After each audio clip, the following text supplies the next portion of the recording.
నిత్య పూజలివివో నేరిచిననో ప్రత్యక్షమైనట్టి పరమాత్మునికి నిత్య పూజలివివో.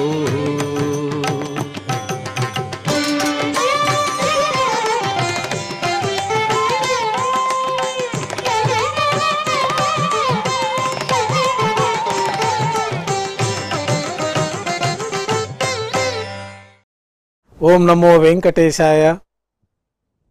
ఈరోజు శనివారం, శ్రీ ప్లవనామ సంవత్సరం, దక్షిణాయనం హేమంత ఋతువు, మార్గశిర మాసం శుక్లపక్షం, పూర్ణిమ తిథి, రోహిణి నక్షత్రం, డిసెంబర్ 18, 2021.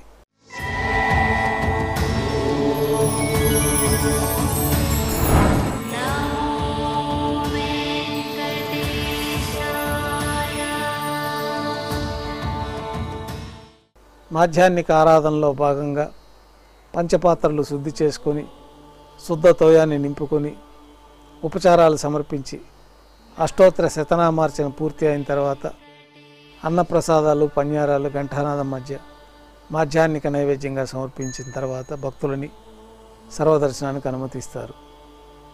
ఉభయ దేవేరులతో శ్రీ మలయప్ప స్వామివారు బంగారు తిరిచిపైన వేంచేపు చేసుకొని మేళతాళాలతో ఊరేగింపుగా విమాన ప్రదక్షిణంగా సంపంగి ప్రాకారంలో కల కళ్యాణ మండపానికి చేరుకుంటారు. అక్కడ అభిజిత్ లగ్నంలో శ్రీవారి కళ్యాణ మహోత్సవం ప్రారంభమవుతుంది.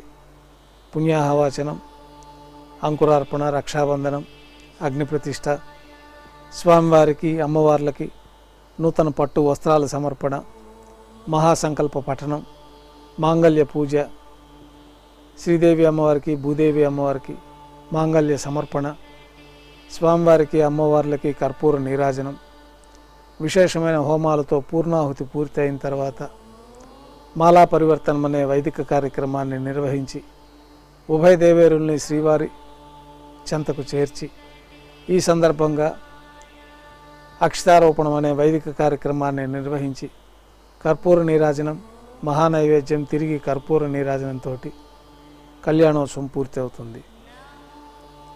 ఉభయ దేవేరులతో శ్రీ మలయప్ప స్వామివారు బంగారు తిరిచిపోయిన మేళతాళాలతో ఊరేగింపుగా ధ్వజస్తంభం వద్ద కల అద్దాల మండపానికి చేరుకుంటారు. అక్కడ వేద పారాయణ నడుమ ఊంజల సేవ నిర్వహింపచేసి కర్పూర నీరాజనంతో ఊంజల సేవ పూర్తి అవుతుంది. ఉభయ దేవేరులతో శ్రీ మలయప్ప స్వామివారు బంగారు తిరిచిపోయిన ఊరేగింపుగా మేళతాళాలతో ఆలయం వెలుపల కల వైభవోత్సవ మండపానికి చేరుకుంటారు. అక్కడ ఆర్జిత బ్రహ్మోత్సవంలో భాగంగా స్వర్ణ గరుడ వాహనం పైన శ్రీ మలయప్ప స్వామివారిని వేంచేపు చేసి కర్పూర నీరాజనంతో స్వర్ణ గరుడ వాహన సేవ పూర్తి అవుతుంది. హనుమద్వాహనం పైన శ్రీ మలయప్ప స్వామివారిని వేంచేపు చేసి కర్పూర నీరాజనంతో హనుమద్వాహన సేవ పూర్తి అవుతుంది. పెద్ద శేషవాహనం పైన శ్రీ మలయప్ప స్వామివారిని వేంచేపు చేసి కర్పూర నీరాజనంతో పెద్ద శేషవాహన సేవ పూర్తి అవుతుంది. ఉభయ దేవేరుల వద్దకు శ్రీవారిని చేర్చి ఉభయ దేవేరులతో కలిపి శ్రీవారికి కర్పూర నీరాజనాన్ని సమర్పించిన తర్వాత ఆర్జిత బ్రహ్మోత్సవం పరిసమాప్తం అవుతుంది. తిరిగి ఆలయానికి చేరుకుంటారు.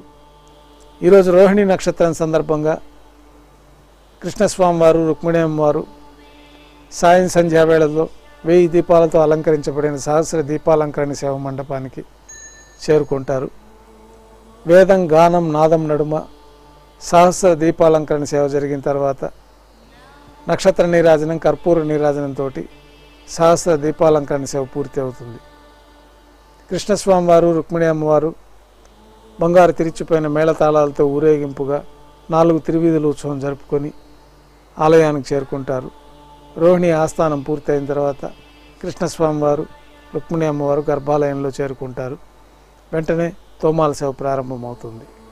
ఉదయం సమర్పించిన పుష్పమాలికలన్నీ సల్లింపు చేసుకొని గర్భాలయాన్ని శుద్ధి చేసుకొని శ్రీ వైకానస భగవత్ శాస్త్రోక్తమైన విధానంలో దేవతామూర్తులందరికీ ఉపచారాలు సమర్పించి నూతన పుష్పమాలికలతో అలంకరణ జరిపి చతుర్వేద మంత్రాలతో మంత్రపుష్పాన్ని సమర్పించి నక్షత్ర నీరాజనం, కర్పూర నీరాజనంతో రాత్రి తోమాల సేవ పూర్తి అవుతుంది.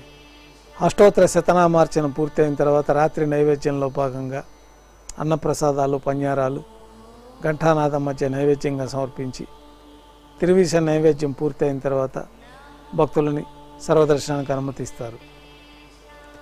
కొద్ది విరామం తర్వాత ఏకాంత సేవ ఏర్పాట్లలో భాగంగా రాత్రి సమర్పించిన పుష్పమాలికలన్నీ సళ్లింపు చేసుకొని గర్భాలయాన్ని శుద్ధి చేసుకొని ధనుర్మాసం సందర్భంగా శ్రీ కృష్ణస్వామి వారికి ప్రత్యేకంగా తిరుమంజనం జరిపి అలంకరించి బంగారు పట్టు పాన్పు పైన ధనుర్మాసం సందర్భంగా శ్రీ కృష్ణస్వామి వారికి ఏకాంత సేవ నిర్వహించబడుతుంది.